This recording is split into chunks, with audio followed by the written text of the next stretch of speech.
Winesburg, Ohio, by Sherwood Anderson. Respectability, concerning Wash Williams.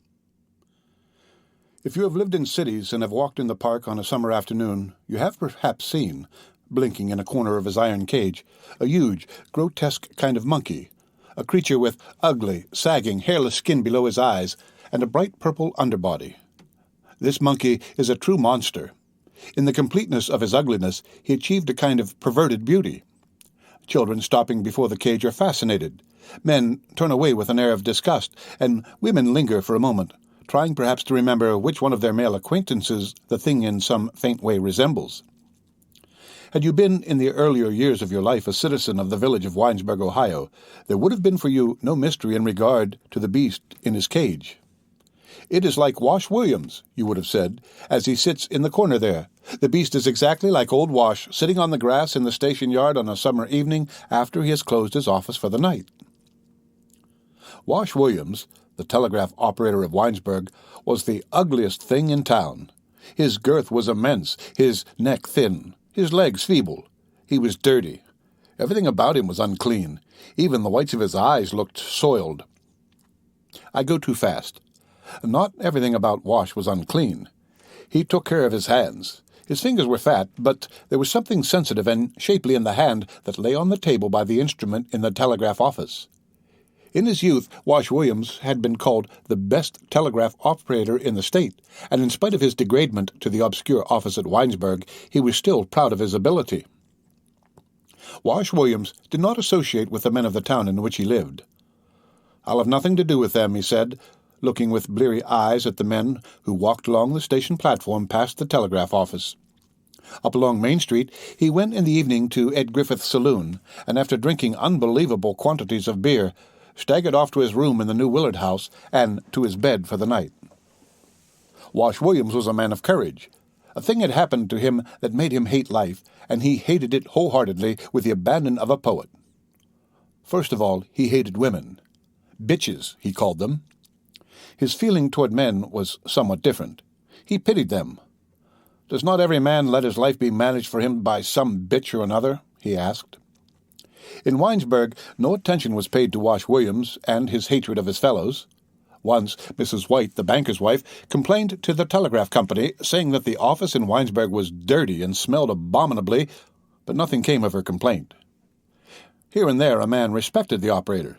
Instinctively, the man felt in him a glowing resentment of something he had not the courage to resent. When Wash walked through the streets, such a one had an instinct to pay him homage, to raise his hat or to bow before him. The superintendent, who had supervision over the telegraph operators on the railroad that went through Winesburg, felt that way.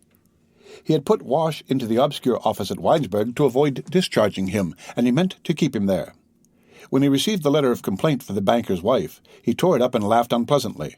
For some reason, he thought of his own wife as he tore up the letter. Wash Williams once had a wife. When he was still a young man, he married a woman at Dayton, Ohio. The woman was tall and slender and had blue eyes and yellow hair. Wash was himself a comely youth. He loved the woman with a love as absorbing as the hatred he later felt for all women.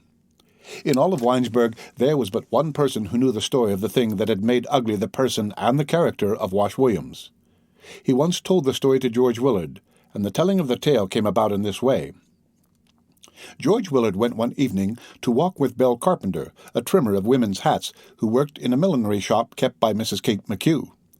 The young man was not in love with the woman, who in fact had a suitor who worked as bartender in Ed Griffith's saloon, but as they walked about under the trees, they occasionally embraced.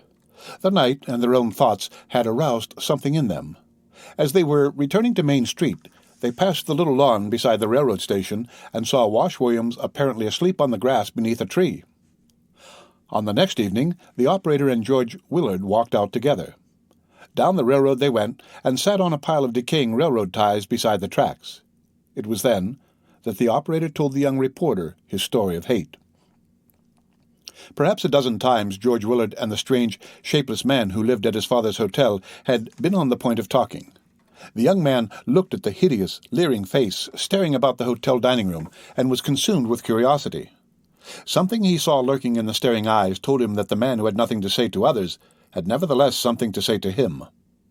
On the pile of railroad ties on the summer evening, he waited expectantly.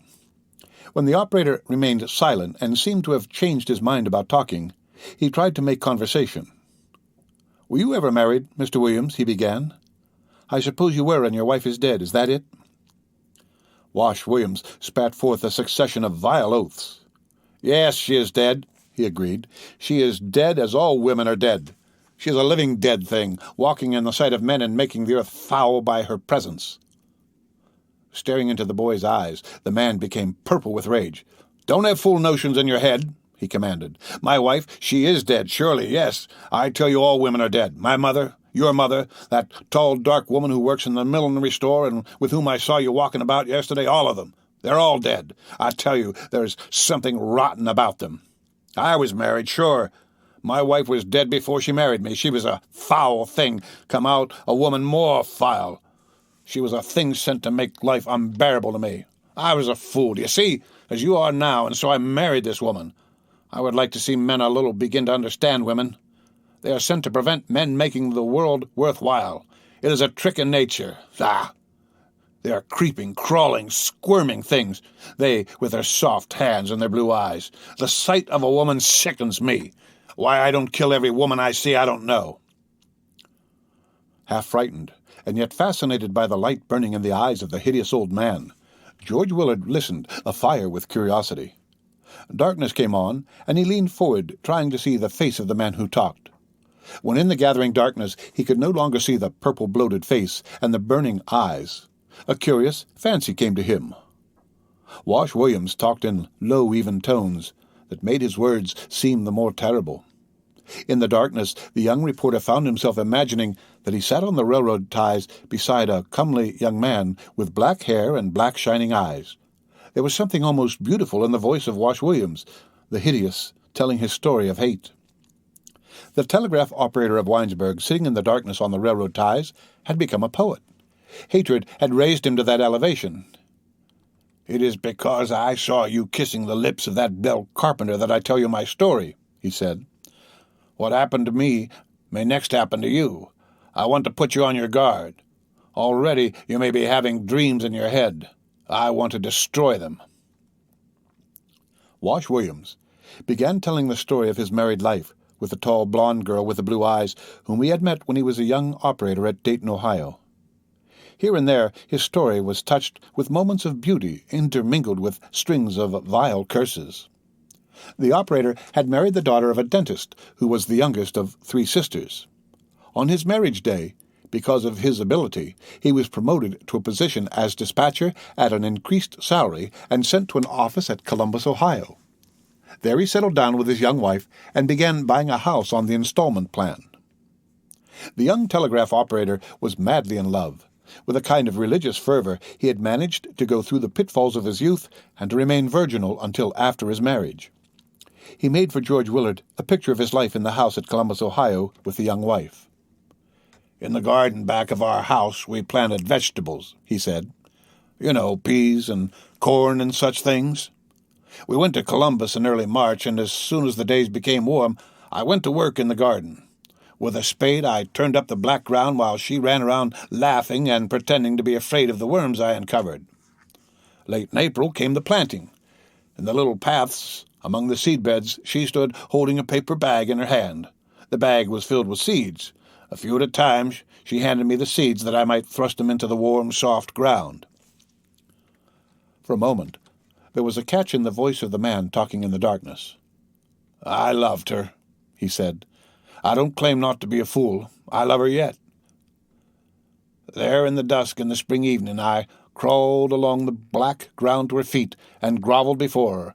I kissed her shoes and the ankles above her shoes. When the hem of her garment touched my face, I trembled. When after 2 years of that life I found she had managed to acquire 3 other lovers who came regularly to our house when I was away at work, I didn't want to touch them or her. I just sent her home to her mother and said nothing. There was nothing to say. I had $400 in the bank, and I gave her that. I didn't ask her reasons. I didn't say anything. When she had gone, I cried like a silly boy. Pretty soon I had a chance to sell the house, and I sent that money to her." Wash Williams and George Willard arose from the pile of railroad ties and walked along the tracks toward town. The operator finished his tale quickly, breathlessly. "Her mother sent for me," he said. "She wrote me a letter and asked me to come to their house at Dayton. When I got there, it was evening, about this time." Wash Williams' voice rose to a half-scream. "I sat in the parlor of that house 2 hours. Her mother took me in there and left me. Their house was stylish. They were what is called respectable people. There was plush chairs and a couch in the room, and I was trembling all over. I hated the men I thought had wronged her. I was sick of living alone, and I wanted her back. The longer I waited, the more raw and tender I became. I thought that if she just came in and just touched me with her hand, I would perhaps faint away. I ached to forgive and forget." Wash Williams stopped and stood staring at George Willard. The boy's body shook as from a chill. Again, the man's voice became soft and low. "She came into the room naked," he went on. "Her mother did that. While I sat there, she was taking the girl's clothes off, perhaps coaxing her to do it. First, I heard voices at the door that led into a little hallway, and then it opened softly. The girl was ashamed and stood perfectly still, staring at the floor. The mother didn't come into the room. When she had pushed the girl in through the door, she stood in the hallway waiting, hoping we would, waiting."